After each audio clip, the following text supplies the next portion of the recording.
todos muito bem-vindos. Se eu ainda não tive o prazer de te conhecer, meu nome é Fabiano Almeida e atualmente eu estou como Engagement Director da Goldratt Consulting, que faz parte do Goldratt Group, fundado pelo Dr. Goldratt, criador da teoria das restrições. O nosso grupo tem sede em Israel e operações na Ásia, na Europa e aqui nas Américas. Hoje eu tenho um imenso prazer de estar com uma pessoa que eu admiro muito.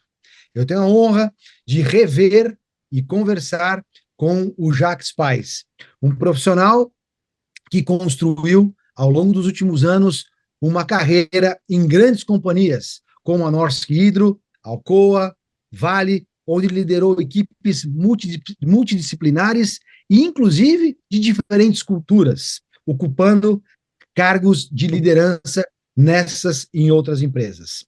O Jacques também contribuiu com o PMI como vice-presidente eleito e hoje ele também atua como um dos professores da renomada Fundação Getúlio Vargas.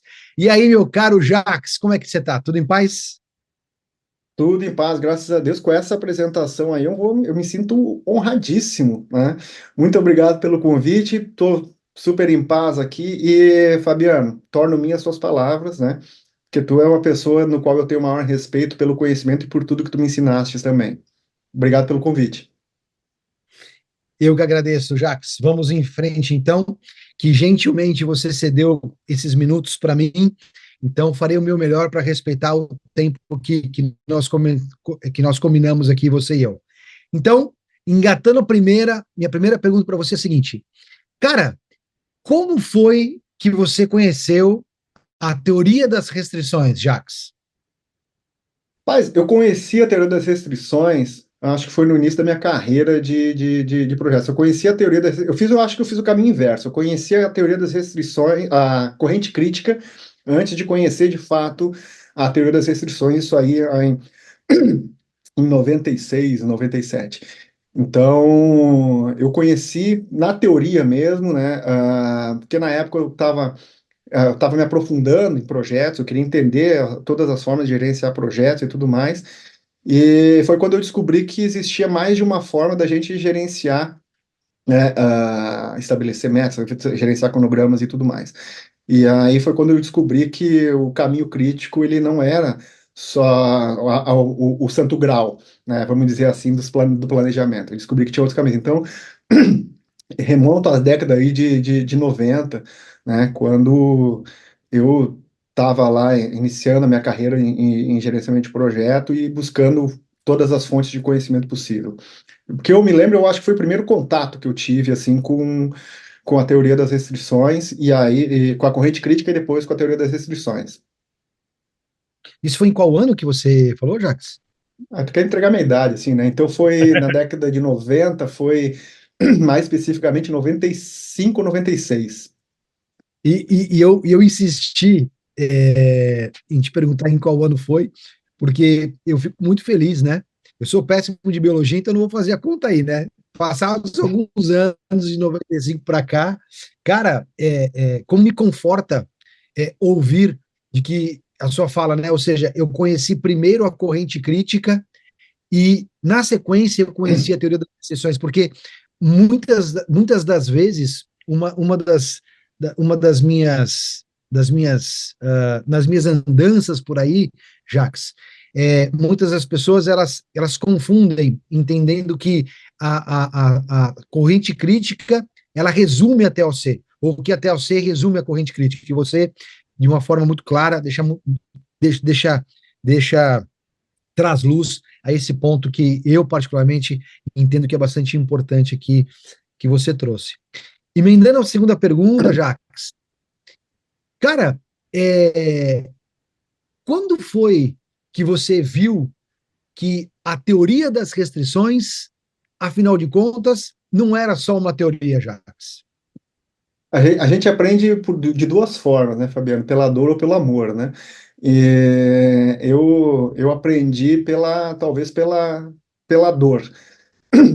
Eu estava embarcado numa plataforma de petróleo, né, há muito tempo atrás também, no final, mais no final da década de 90, talvez 99. numa plataforma que eu me recordo que era Namorado 2, uma plataforma fixa da Petrobras. E nós tínhamos um problema lá com um prazo que havíamos pedido, e eu olhava aquele prazo bastante desafiador, né? Tipo assim, eu chamava meu time de projeto, estava gerenciando o projeto, chamei meu time, e os meus times de planejadores começaram a ficar com o cabelo em pé, né? E aí foi quando me deu um clique e falou assim, não, mas peraí, talvez a gente tenha uma solução aqui. Chamei o meu planejador master lá e tudo mais, e pedi para a gente separar, criar pulmões e tudo mais, separar o cronograma. E aí eu vi que uma das saídas que a gente tinha para gerenciar aquilo era remontando a questão da corrente crítica que eu tinha estudado lá atrás. E foi quando eu chamei o time e falei o seguinte, ó, vamos mudar o nosso cronograma, vamos adaptar o nosso cronograma aqui para corrente crítica que a gente vai conseguir ao menos se aproximar, né, do desejo do cliente. E foi assim, né? Tive um trabalho de catequização aí, porque corrente crítica, nem todo mundo sabe, quando tu pega as bibliografias de projeto e tudo mais, né? Tu pega o próprio PMBOK lá, ele cita a corrente crítica, acho que nem nessa última versão nem cita, né? Nas anteriores citava a corrente crítica como um parágrafo, né? E então tive que catequizar o time, né, ajudar o time a se desenvolver, alguns com mais dificuldade, outros com mais restrições, aproveitando aqui a teoria, né? E, enfim, então foi nesse clique, né? Eu tive que reduzir muito tempo do projeto e deu certo. Né? E o mais interessante é que lá eu provei para mim mesmo que a teoria das restrições não era uma teoria, como tu perguntaste, né? Era uma coisa que era factível, né?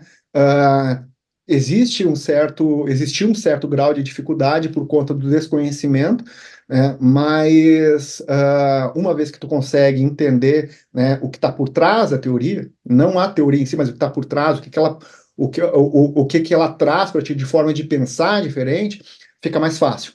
Né? Então foi aí que me deu esse clique, e dá para se dizer que esse projeto ele teve um sucesso quanto a prazo e custo, né?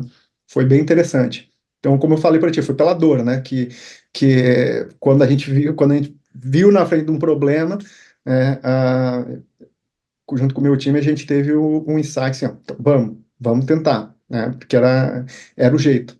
Né? Então, o que eu me recordo foi isso. Interessante, né? Sem dúvida. Jax, com base nessa história que você, junto com as suas equipes que você lidera, por óbvio, construiu de sucesso no ambiente de gerenciamento de portfólios, de programas, enfim. Cara, qual é a sua recomendação para uma empresa que está com muita dificuldade de ter clareza de como priorizar os seus projetos, está com dificuldade de cumprir os prazos dos projetos, o orçamento, ou seja, uma empresa que quer arrumar a casa, quando me refiro a gerenciamento de portfólios. E daí, cara, quem está nos ouvindo aqui, quais são as suas recomendações iniciais, Jacques? Essa pergunta é interessante. Essa pergunta é bem interessante. Na última empresa que eu passei, né, eu vou começar um pouco antes, né? Quando tu fala em teoria das restrições, né, e para alguns executivos, meus pares e tudo mais, muitas vezes eles não entendem, não sabem o contexto que está por trás. É muito difícil tu vender isso como uma inovação para que tu consiga fazer esse tipo de coisa. Então, na última empresa que eu passei, como executivo de portfólio, né? Eu desenhei uma área com base na teoria das restrições. Né? Então, as três gerências, né? Embaixo da grande gerência, eu criei três gerências, e essas gerências, cada uma era responsável por uma responsabilidade dentro do portfólio, e com isso, na cascata, né? No encadeamento das três áreas, a gente tinha o esqueleto da teoria das restrições. Né? Então, isso ajudou muito. o interessante, né, é que o resultado ele veio em cerca de um ano e meio, quando a gente começou a ter uma assertividade maior nas informações que nós passávamos, uma assertividade maior no orçamento, no cronograma, né? Eu brinco que muitas empresas têm um dado de 12 lados, né? Quando é que termina o projeto? Aí pega um dado dos lados, joga, caiu 6, é junho, né? Não, a gente conseguiu dar previsibilidade, né? Então, a sugestão, né, a recomendação que eu dou muitas vezes, né, a gente tenta solucionar um problema pelas formas com que a gente conhece, tá, no nosso âmago, né? E principalmente quem trabalha com projeto, né, e foi catequizado aí pelos processos, pelos books mais renomados do mercado, tem uma linha de pensamento, né? E quando a gente está falando de portfólio, né, a gente precisa entender que portfólio e carteira de projetos são coisas distintas. Né? Uma coisa é tu gerenciar uma carteira de projeto. Só que quando a gente tropicalizou o termo portfólio, ele virou carteira. Mas carteira são projetos soltos, né, que estão lá para que pode gerenciar eles sozinho. O portfólio eles estão tudo encadeado, vinculado à estratégia. O portfólio ele tem que estar vinculado à estratégia. Então, quando tu fazes uma análise da estratégia, né, e tu desdobra ele dentro do teu portfólio, tu consegues olhar o teu portfólio de uma outra forma. Né, olhar ele de uma outra forma. Então, tu consegue identificar coisas que tu não conseguiria, né, como, por exemplo, relações entre projetos. Né, transformar projetos em programas. Então, tudo isso ele faz com que tu consiga pensar de uma forma mais construtivista e falar o seguinte: olha, eu consigo fazer isso de uma outra forma, então eu consigo ter um resultado diferente.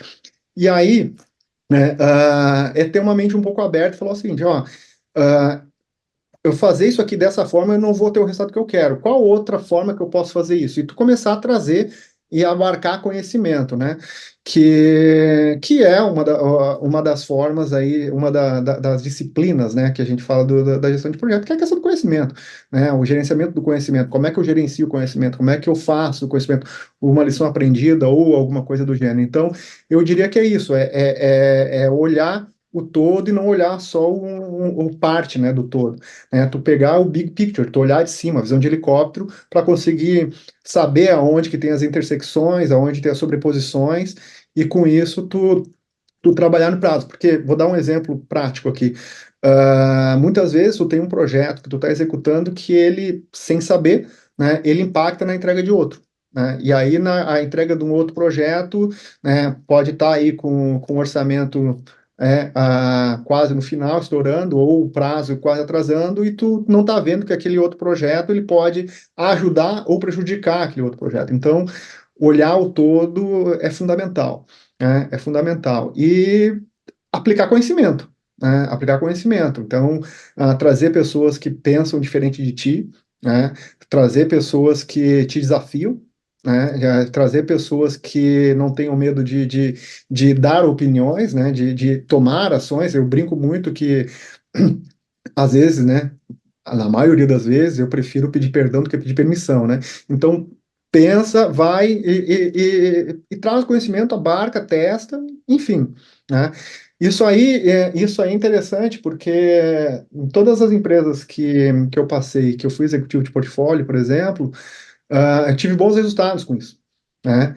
Tive bons resultados com isso. Então, a assertividade do orçamento. Teve uma empresa que historicamente, ela tinha uma assertividade de 60%. Ela pedia o dinheiro e gastava só 60%, né? E redesenhamos, criamos uma área de gestão de portfólio e no final de um ano e meio, um pouco mais que isso, nós chegamos a 99% de aderência ao dinheiro que a gente pediu. Ou seja, né, o próximo passo natural seria terminar o ano pedindo mais dinheiro para que a gente implantasse os projetos. Então, é isso, resumindo, tu olhar o todo e ter uma solução, né, para cada problema. E assim, não pensar que uma solução que tu fez em um determinado local vai funcionar para outra. Por exemplo, na última empresa que eu passei, né, tinha os projetos com características completamente diferentes. Então, antes de pensar na solução da gestão de portfólio, né, eu chamei minha equipe e falei assim, ó, vamos analisar aqui 10 anos de projetos para saber qual é o perfil desse projeto, como esse projeto se comporta, quais são as fases mais importantes desse projeto, onde esse projeto atrasou e tudo mais. E aí tu começa a cercar, né, os teus... Interessante, tu começa a achar os teus gargalos, né? Tu começa a achar os teus gargalos e aí tu consegue trabalhar neles.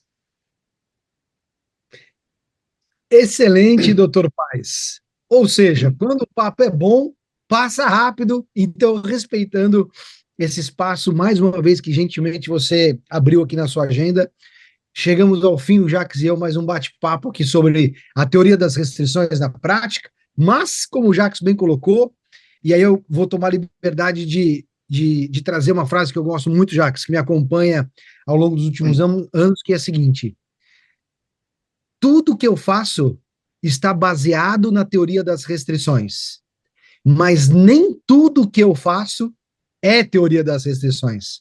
Dito isso, eu quero agradecer imensamente ao Jacques por compartilhar aqui o seu conhecimento, a sua experiência, e eu espero sinceramente que cada um de vocês que nos acompanham até aqui tenha aproveitado bastante. Foi um prazer enorme, Jacques, mais uma vez aprender com você, ouvir a sua experiência, inclusive sobre a teoria das restrições. Para vocês que nos acompanharam até agora, não se esqueçam de se inscreverem nos nossos canais. Nós estamos no YouTube, no Spotify e no LinkedIn, onde vocês podem encontrar mais conteúdos e se aprofundar mais e mais sobre a teoria das restrições. Continuem conectados para mais insights valiosos como esses que o Jacques nos trouxe, sempre bebendo água limpa da fonte. Foco, disciplina e nos vemos por aí. Obrigado, Jacques.